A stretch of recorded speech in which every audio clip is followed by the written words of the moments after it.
Donc une maladie qui inquiète autant ceux chez qui on la diagnostique que donc dans leur entourage, et même s'il n'existe pas encore de traitement efficace, la recherche est très active, ce qui nous donne des raisons d'espérer. Donc on va avoir vraiment on va faire le point sur ce que représente cette maladie, sur où en est la recherche et sur les raisons d'espérer. Donc je demanderai un petit peu de silence.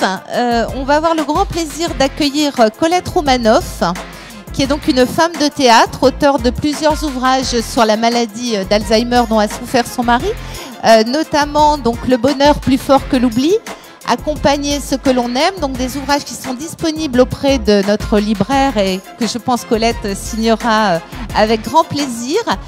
Vous trouverez également auprès de notre libraire ce petit flyer. Alors c'est une comédie qui s'appelle La Confusionnite et donc qui est de Colette et de Valérie Roumanoff, avec 3 représentations exceptionnelles à Paris pour ceux qui le peuvent, le 29 et le 30 mars. Mais donc les infos sont disponibles juste à l'extérieur. Aux côtés de Colette Roumanoff, nous allons avoir le grand plaisir également d'accueillir le docteur Olivier Ladoucette, donc qui est psychiatre et gériatre à l'hôpital de la Pitié-Salpêtrière, qui est fondateur en 2004 de la Fondation pour la recherche sur Alzheimer, donc une fondation reconnue d'utilité publique depuis 2016. Et également, pour évoquer donc ce sujet, Philippe Robert, professeur de psychiatrie à l'Université Côte d'Azur, directeur de l'équipe de recherche Coptech. Et pour modérer ces échanges, donc Anne Jean-Blanc, journaliste santé du Point. Donc j'invite les intervenants et Anne donc à rejoindre notre tribune. Et donc nous allons commencer ce débat dans quelques instants, juste le temps que les dernières personnes qui souhaitent y participer, elles sont très nombreuses, je vois, puissent s'installer.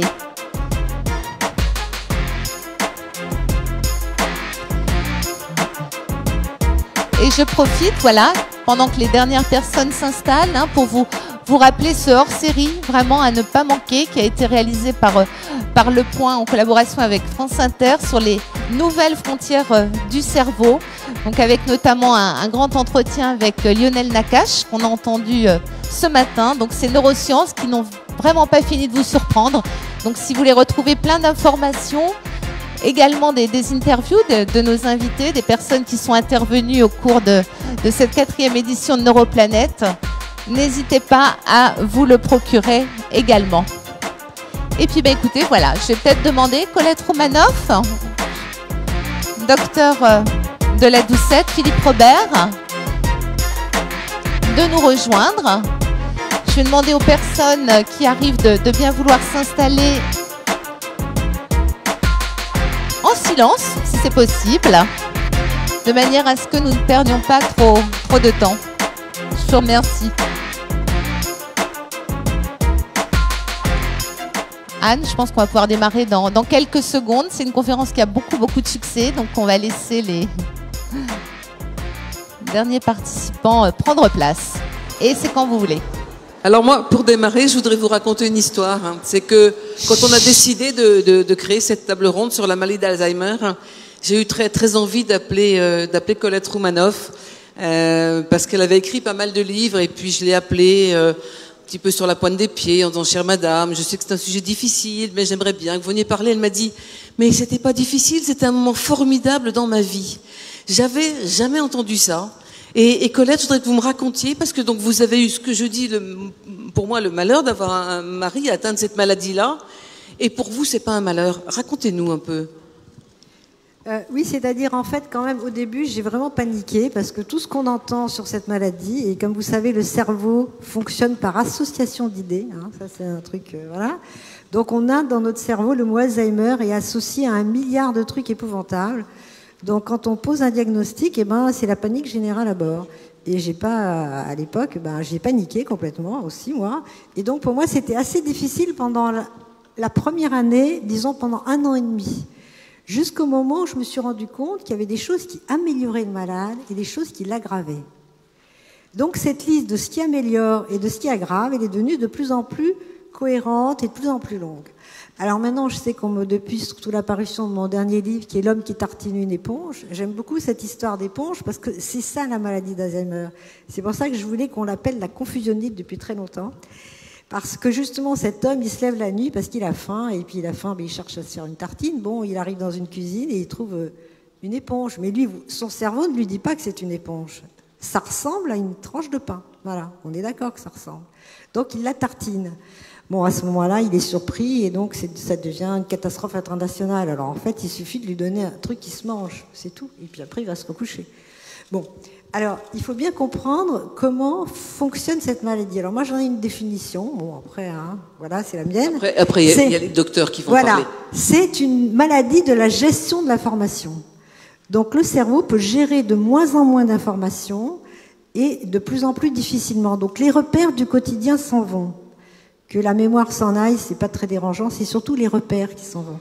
Et donc la vie quotidienne va devenir plus compliquée, surtout si on fait des critiques au malade. C'est-à-dire si on lui dit non, si on lui dit fais pas ça, t'es bête, tu comprends rien, si on le regarde avec un regard oh là là, le pauvre, hein, ou la pauvre, là, c'est terrible, ma mère je la reconnais pas, c'est vraiment plus elle.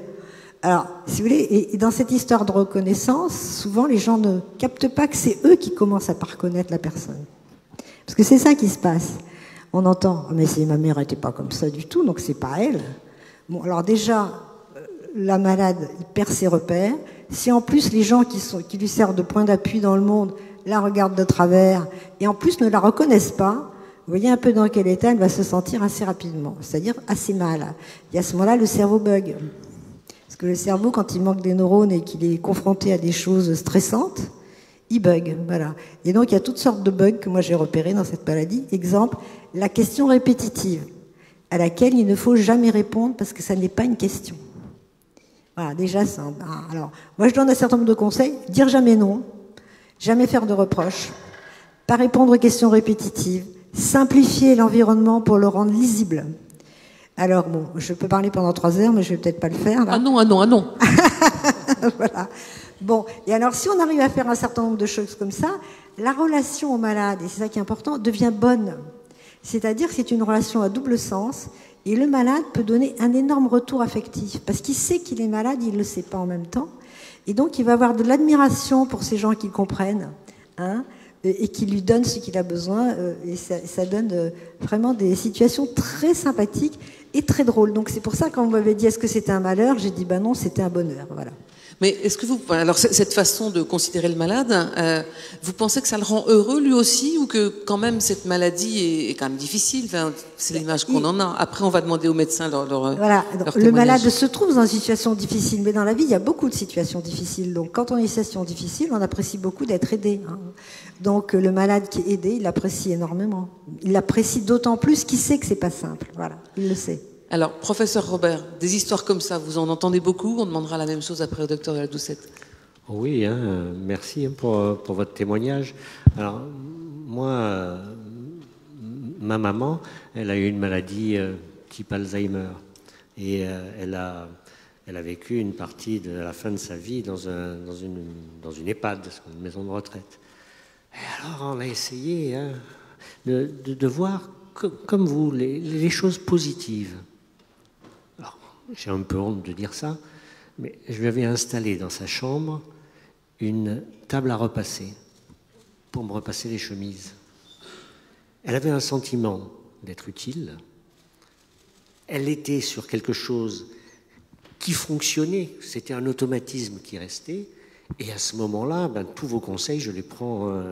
Voilà, je ne parle pas comme médecin. Peut-être Olivier de la Doucette, il peut le faire. Moi, je vous dirais. J'espère qu'on aura un docteur avec nous quand même. Non, mais après ça, par rapport à ce que vous dites, alors moi j'ai la chance d'être, je m'occupe d'une équipe de recherche, il y a de merveilleux étudiants, des techniciens, des ingénieurs, des médecins, et puis je fais des consultations.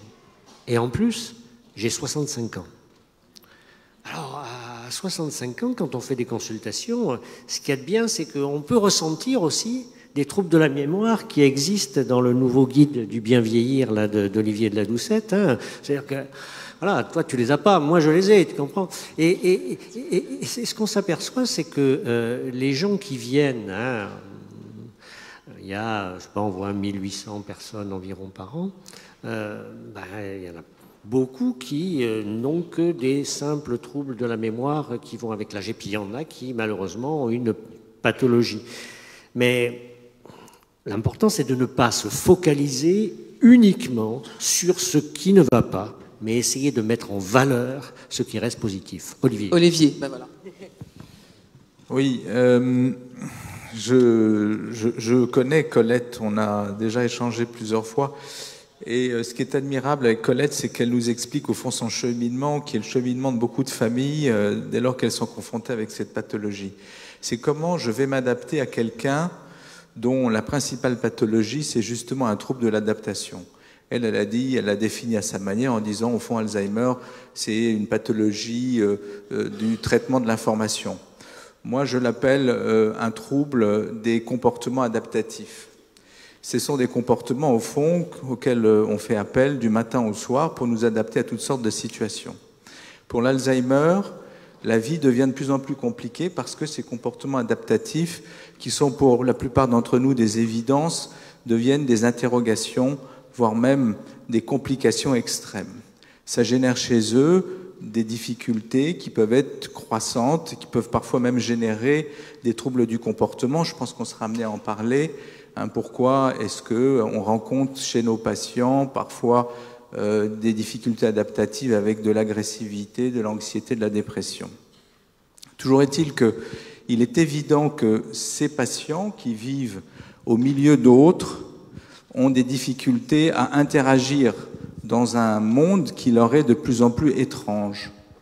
Et une des manières de répondre à cette difficulté, c'est aux proches qui, eux, ont la chance de ne pas être dans cette dimension-là, dans cette difficulté-là, de s'adapter aux patients. En d'autres termes, il faut rentrer dans l'univers de nos patients Alzheimer.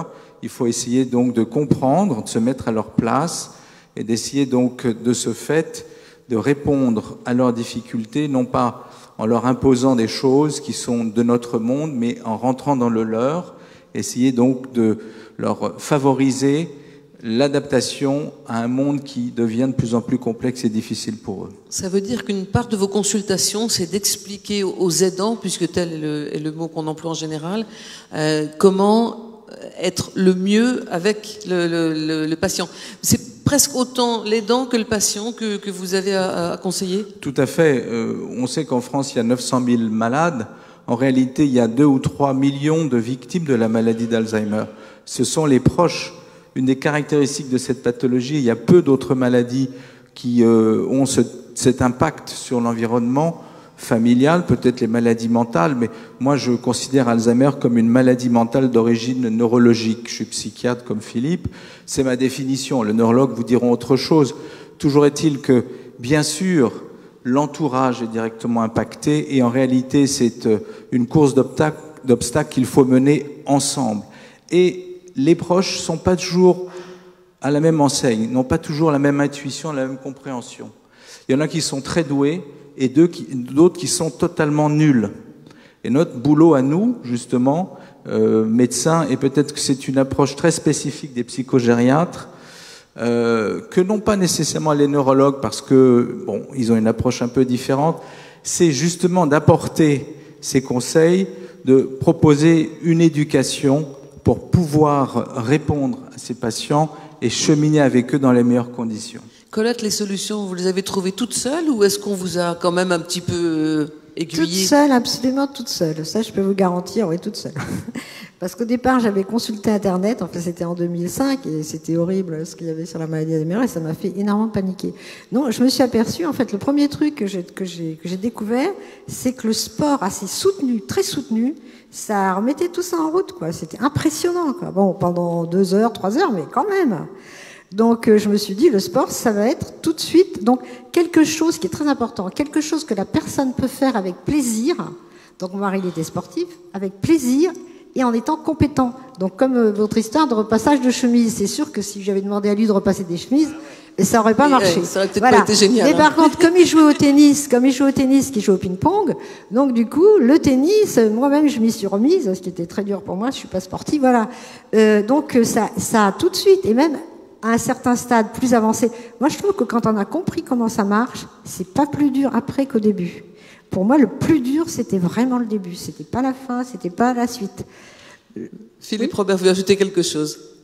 Oui, non, donc je voulais dire, par exemple, un terrain de tennis, pour les gens qui l'ont fait, vous voyez, c'est juste un carré avec un filet au milieu. Donc, le repère est hyper simple. Le malade se sent totalement normal. Donc, même si en sortant du cours de tennis, comme ça m'est arrivé, je dis, t'as bien joué aujourd'hui? T'as joué, toi, peut-être, mais moi, non.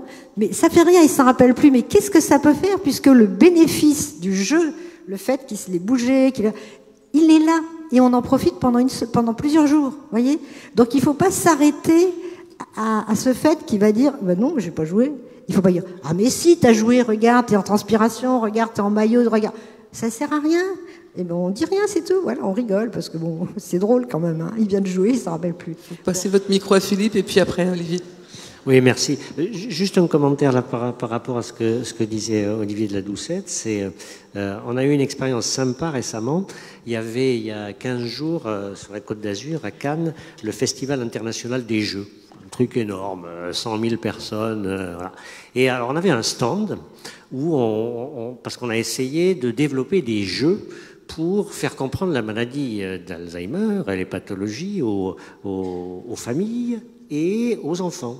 Alors, il y avait un jeu, par exemple, Adapte ou pas. Alors, dans le tripot, hier, je pense qu'elle l'a montré. Juste pour un mot, Philippe Robert a eu la gentillesse hier matin d'organiser des ateliers, dont un dans un tripot qui s'appelait On ne perd pas la boule. Voilà, on ne perd pas la boule. Et puis, il y a ce jeu Adapte ou pas. Et donc, où on pose des questions à des enfants. Bon, ben, le fait de prendre cette bouteille et de me la mettre sur la tête comme ça, c'est d'adapter ou c'est pas adapté?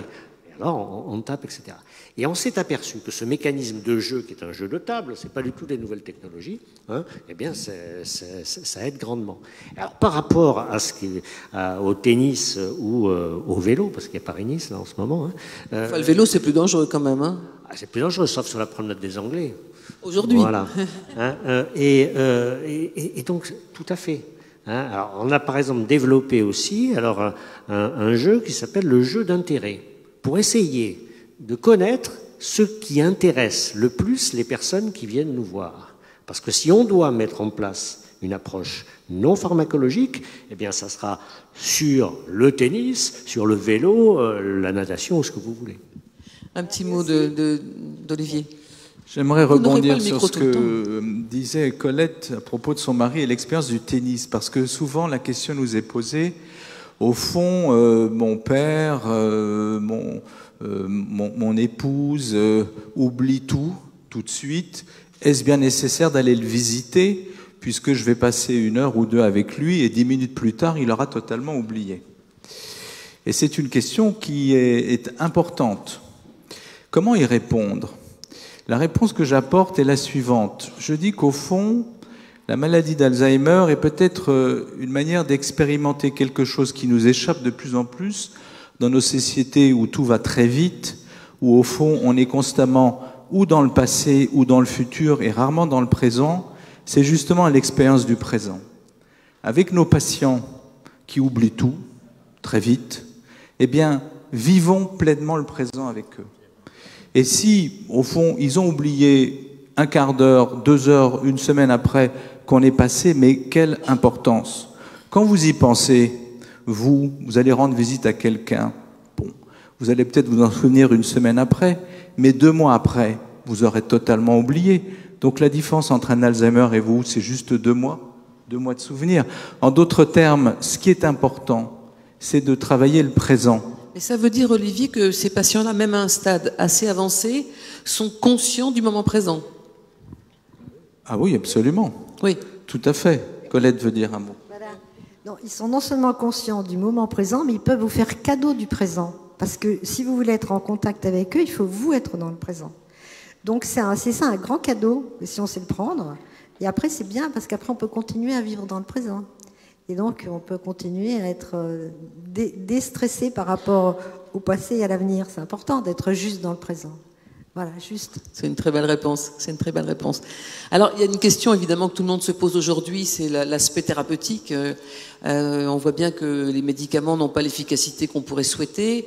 Les médicaments ont été déremboursés. Je voudrais d'abord l'avis des deux médecins sur ce qui se passe et sur ce qu'on peut proposer actuellement aux patients niveau médicaments. Après, on cherchera les autres solutions. Oui, on vit un paradoxe, c'est-à-dire qu'on a de plus en plus de moyens d'évaluer précisément, et on pourra y revenir, et à la fois, la première réponse, c'est on n'a pas de traitement. Faux en général, on a des traitements, mais qui ne sont pas médicamenteux. Alors maintenant, par rapport à votre question sur le médicament, je dirais que voilà, ça fait, je crois, ça fait 21 ans qu'on a eu le premier médicament qui a été commercialisé pour la maladie d'Alzheimer. Au bout de 21 ans, c'est vrai qu'il y a une accumulation d'études, et que peut-être c'est bien de se remettre à voir l'efficacité. Les médicaments qui existent toujours, qui ne sont pas remboursés, sont des médicaments qui ont une efficacité relative et limitée chez un nombre non négligeable de personnes. Point. Ce n'est pas des médicaments qui guérissent, ce n'est pas des médicaments qui sont efficaces pour tout le monde. Je crois que c'était le boulot de, comment ça s'appelle, l'HAS, de faire ça. L'autorité de santé, voilà. Oui. Bon, ils ont fait leur boulot. Après, on peut regretter les machins choses politico-administratifs. Vous croyez qu'il y a des trucs comme ça qui existent, vous? Paraît-il, c'est dans les médias qui disent ça. Mais je crois. Non, les médias disent pas que la vérité, alors.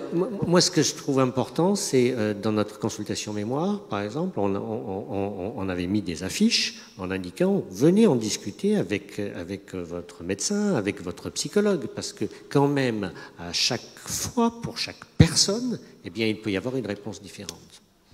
Olivier, les traitements?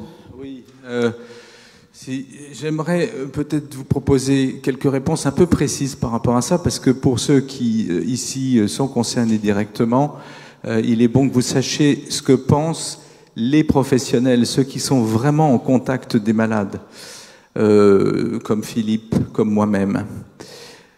Le déremboursement des médicaments anti-Alzheimer est un très mauvais coup porté aux patients et aux familles. Parce que non seulement, si vous voulez, elles ont à vivre au quotidien des choses très compliquées. Aujourd'hui, on essaie de vous proposer des réponses un peu positives, mais on n'est pas naïf. On sait qu'Alzheimer, c'est une maladie absolument redoutable et qui, aujourd'hui, n'a pas de traitement pour guérir. Mais en revanche, on peut soigner.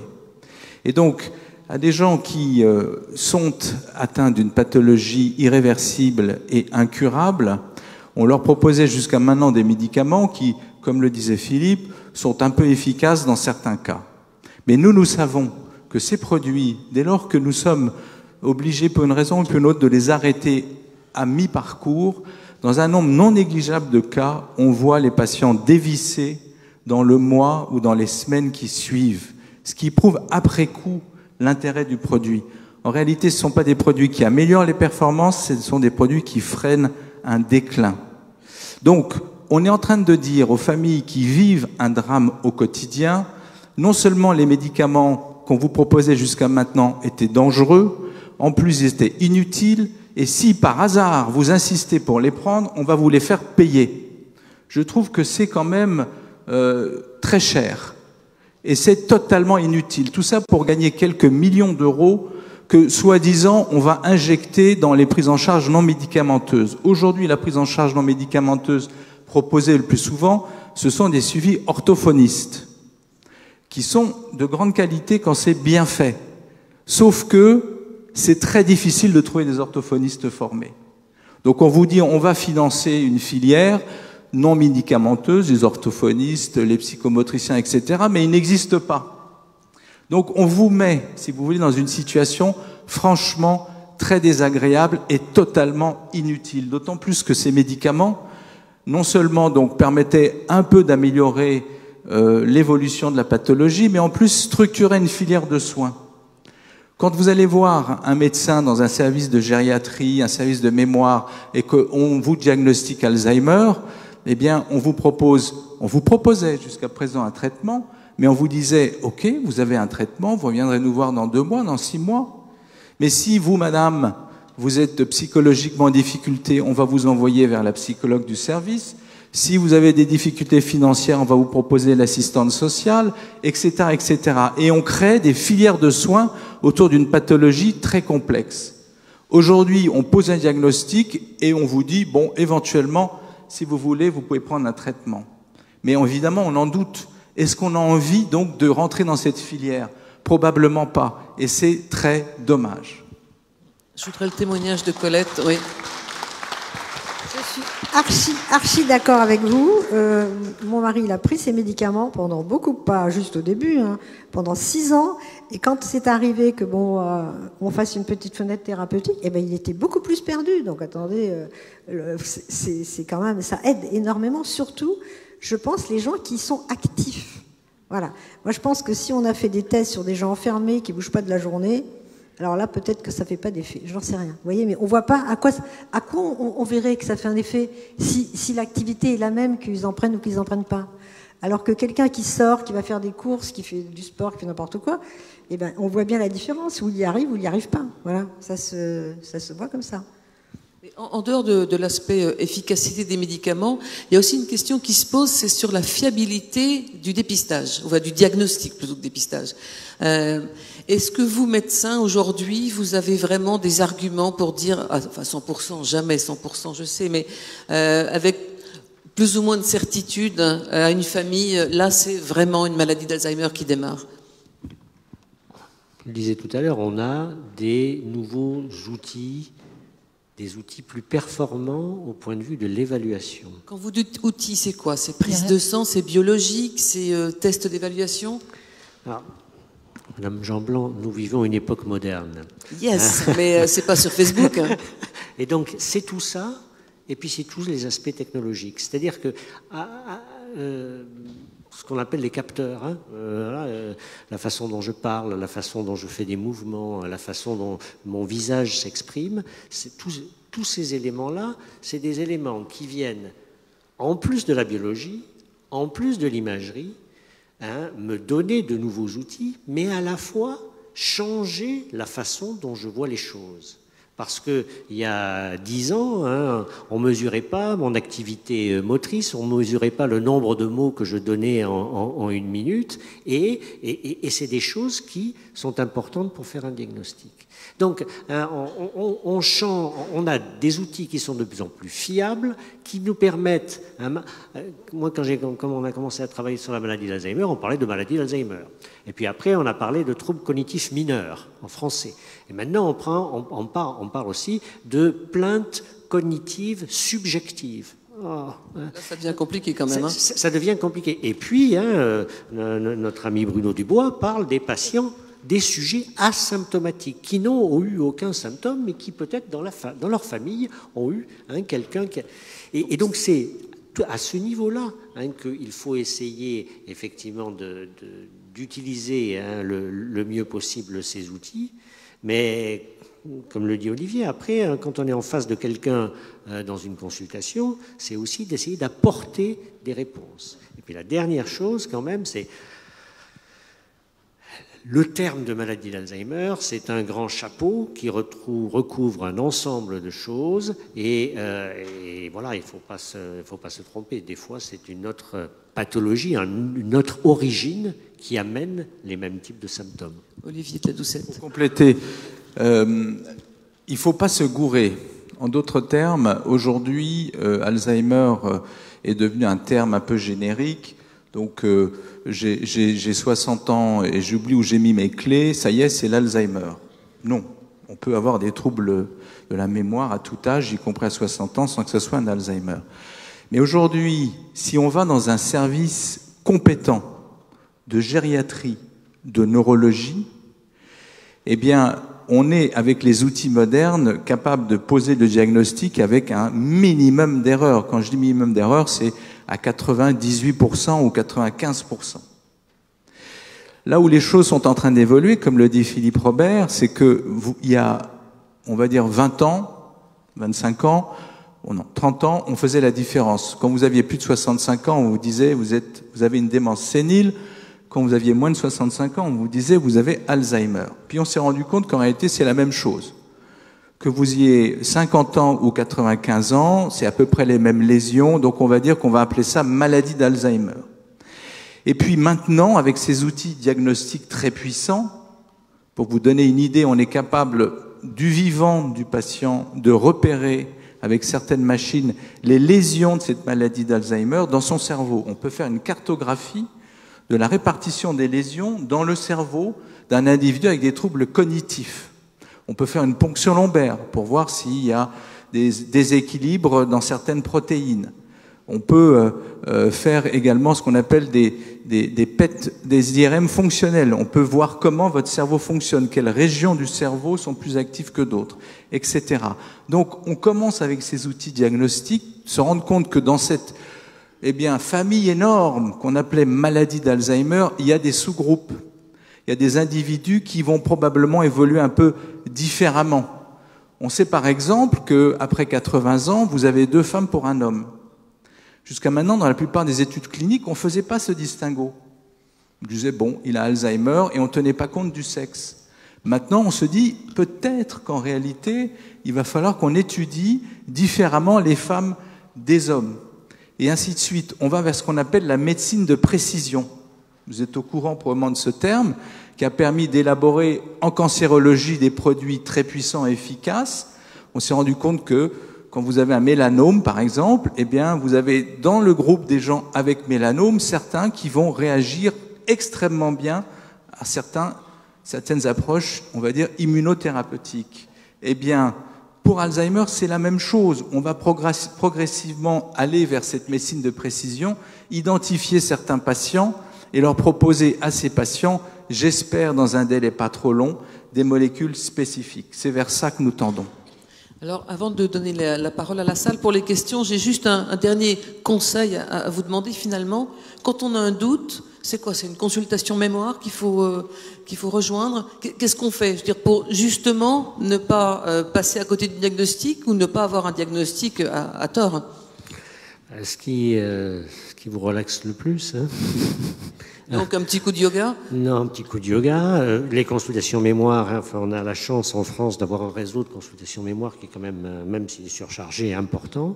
Et puis, grâce un petit peu aux nouvelles technologies, je crois qu'on peut aussi arriver à se faire une petite idée soi-même, d'avoir une idée un peu plus objective de la plainte subjective qu'on peut avoir. Hein, et ça, je pense que de plus en plus, l'usager, il est capable, hein, grâce à toutes ces techniques, hein, Internet, hein, et je peux vous donner des exemples là-dessus, où donc on peut faire ces évaluations. Et puis surtout, dernière chose, c'est ne pas se focaliser, comme le disait Olivier Ladoucette, sur la mémoire. Hein, il y a d'autres symptômes. Hein, vous parliez de la motivation, l'envie de continuer à faire du tennis, hein, les gens qui n'ont plus du tout de motivation, hein, ou d'autres signes, l'attention, concentration, et ça doit être évalué. On va prendre les questions Absolument. maintenant. Vous allez pouvoir répondre. Je suis sûre qu'il y aura des questions pour vous. Absolument. Alors, donc, n'hésitez pas à lever la main, vous manifestez. J'imagine que les questions vont être nombreuses. Voilà, une première sur la gauche. Bonjour. Bonjour, merci pour votre intervention. Pardon. Alors, c'est pas vraiment une question. Enfin, oui, c'en est une. Pour citer une nouvelle fois le professeur Henri Joyeux, dont j'aime bien les ouvrages, dit que les premiers signes de l'Alzheimer, en fait, sont pas la perte de mémoire, mais plutôt la perte de l'odorat. Et ça, personne n'en parle. Je l'ai encore vu enfin, j'ai pas lu tous les livres qu'il y a sur Alzheimer, mais on n'en parle pas. Donc, qu'est-ce que vous en pensez? Donc, c'est une question. Qui répond? Philippe Robert. Non. C'est un symptôme, hein, vous avez tout à fait raison, qui peut être précoce. Mais comme disait Olivier Ladoucette, médecine de précision, certaines personnes, ça commence par les troubles de l'odorat et d'autres, ça commence par autre chose. Pour vous dire, c'est que dans les consultations mémoire, et celles qu'on a à Nice par exemple, on utilise des batteries de tests pour évaluer l'odeur. Mais on n'en fait pas la règle absolue. Merci. Alors, nous avons une question là-haut, dans la... Bonjour. Bonjour, je suis auxiliaire de vie auprès de personnes âgées atteintes de troubles cognitifs. J'aurais voulu savoir si jamais vous aviez entendu parler du livre de M. Dahl Bertzen, et si jamais éventuellement aussi vous aviez des pistes pour des moyens de prévention. Alors, et notamment les régimes. Comme tout le monde n'a pas lu ce livre, qui peut dire en 2 mots ce qu'il contient? Allez-y, Colette. Moi, je l'ai lu, mais peut-être vous aussi. Moi, je l'ai lu parce qu'on m'en a parlé. Et moi, je trouve que c'est une vaste blague, voilà, en résumé. Quelqu'un qui dit la fin d'Alzheimer, attendez, on ne sait pas de quoi il parle. Hein. Franchement, c'est une vaste blague, voilà. Et en fait, il y a beaucoup d'histoires comme ça. Vous savez, celle qui a écrit l'huile de noix de coco, là. Et si, moi, j'ai lu en anglais. And if there was a cure avec un point d'interrogation, en franchissant l'Atlantique, le point d'interrogation est tombé dans la mer, et maintenant il y a un remède, c'est l'huile de noix de coco. Bon, je veux dire, il n'y a pas de remède, on le sait. Il y a des remèdes donc qui aident, mais il n'y a pas de remède qui guérissent. Donc tous les gens qui disent on guérit, évidemment, ils partent d'une étude où il y a 10 patients, dont peut-être un a Alzheimer, mais les autres, ils ont des troubles cognitifs, donc il guérit une maladie qui n'existe pas. Donc ça, c'est toujours facile. Hein. Voilà. Olivier. Non, c'est vraiment une blague. Vous savez, je crois que ce matin, il y a eu une conférence sur les fake news. Et les neuromythes. Alzheimer est un terrain choisi pour les fake news. Pour une raison très simple, c'est qu'on ne la guérit pas. Et que c'est une maladie qui fait peur à tout le monde. Donc évidemment, c'est un terrain choisi pour les fake news. D'autant plus que vous avez plein de petites start-up qui ont besoin de fonds. Donc ils trouvent une piste éventuelle sur une vingtaine de rats. Et ils vous annoncent urbi et torbi que c'est la solution thérapeutique de demain. Les journaux s'en emparent. Et puis après, ils sortent les articles aux investisseurs en disant regardez, on a été publié dans tous les journaux du monde, venez et investissez dans notre boîte. Et on est tous les gogos de cette affaire. Donc soyez très prudents, très vigilants par rapport à tous ces effets d'annonce. Madame oui, je voulais vous poser une question à vous, docteur. Je n'ai pas encore lu votre livre. Vous disiez qu'il y avait un ratio de 2 hommes pour une femme, c'est ça? Est-ce que, par Après exemple, 80 ans. Ouais, 2 femmes pour un homme, 2 femmes pour un homme. Est-ce que, justement, là, c'est une question très personnelle, pour un monsieur de 80 ans qui a eu, par exemple, plusieurs infarctus, est-ce que ça peut avoir un lien, les infarctus, avec Alzheimer? Alors, le lien entre maladie cardiovasculaire et Alzheimer, qui répond? Ne vous pressez pas. C'est son livre, donc je devrais te laisser répondre. Mais maladie d'Alzheimer, c'est une destruction des cellules du cerveau. Infarctus est un facteur de risque, comme le diabète, le cholestérol, l'hypertension, qui va avoir une action au niveau des vaisseaux du cerveau qui vont d'eux-mêmes détruire certaines cellules. Donc c'est une origine différente, mais finalement les symptômes peuvent être les mêmes. Est-ce qu'on peut juste en 2 mots, lequel d'entre vous donne les principaux facteurs de risque de maladie d'Alzheimer globalement, en dehors de ces facteurs cardiovasculaires? Oui, alors, aujourd'hui, on en identifie un certain nombre. Vous avez... alors, je crois que ce qui est important, c'est de comprendre d'abord comment ça marche Alzheimer. Ce que nous savons maintenant depuis peu de temps, grâce à ces machines qui repèrent les lésions très précocement, c'est qu'en réalité, la maladie d'Alzheimer va commencer sans signe clinique et évoluer pendant de très nombreuses années sans manifestation extérieure. On dit que c'est presque 20 ans avant que ça commence à se manifester. Absolument, entre 10 et 20 ans, ça va dépendre de chacun. Et puis, au bout d'un certain moment, le cerveau ne peut plus compenser les circuits défectueux et les symptômes vont apparaître. Ça veut dire que quand les symptômes apparaissent, c'est déjà très tard, je ne dis pas trop tard, mais très tard. C'est déjà très tard et c'est une des raisons pour lesquelles on a du mal à élaborer des molécules jusqu'à présent, puisqu'on proposait ces traitements à des gens qui avaient des symptômes. En d'autres termes, à des gens qui avaient déjà un cerveau assez abîmé. et on s'étonnait de ne pas avoir de résultats thérapeutiques. Si je veux employer une image avec le cancer qui nous parle tous, c'est comme si on voulait proposer un traitement anticancéreux à des gens qui étaient à un stade métastatique. On aurait peu de résultats. Donc aujourd'hui, ce que nous essayons de faire, c'est de trouver des outils diagnostiques pour repérer la maladie avant les symptômes, et de proposer des traitements pour les donner à ce moment-là. En d'autres termes, on va peut-être pouvoir, dans les années qui viennent, prévenir Alzheimer avant de le guérir. C'est vers ça que nous tendons. Maintenant, pour revenir à la question qui était posée tout à l'heure, quels sont les facteurs de risque? Si je vous ai proposé ce préambule, c'est pour vous dire qu'en réalité, on ne connaît pas réellement les risques d'avoir un Alzheimer, comment ça démarre chez les uns et pas chez les autres, à part peut-être les risques génétiques, qui sont très rares. Les formes génétiques d'Alzheimer, c'est moins d'1%. La plupart des gens atteints de ces pathologies ont peut-être des facteurs génétiques, mais qui ne sont pas les seuls. Ce que nous savons identifier, c'est ce qui aide le cerveau à lutter contre l'évolution inexorable de cette pathologie, et les facteurs qui entravent le cerveau dans ce combat contre Alzheimer qui évolue à bas bruit pendant de nombreuses années. Donc les facteurs qui précipitent Alzheimer sont d'abord ce qu'on pourrait appeler les bourreaux du cœur, c'est-à-dire tout ce qui altère le réseau vasculaire.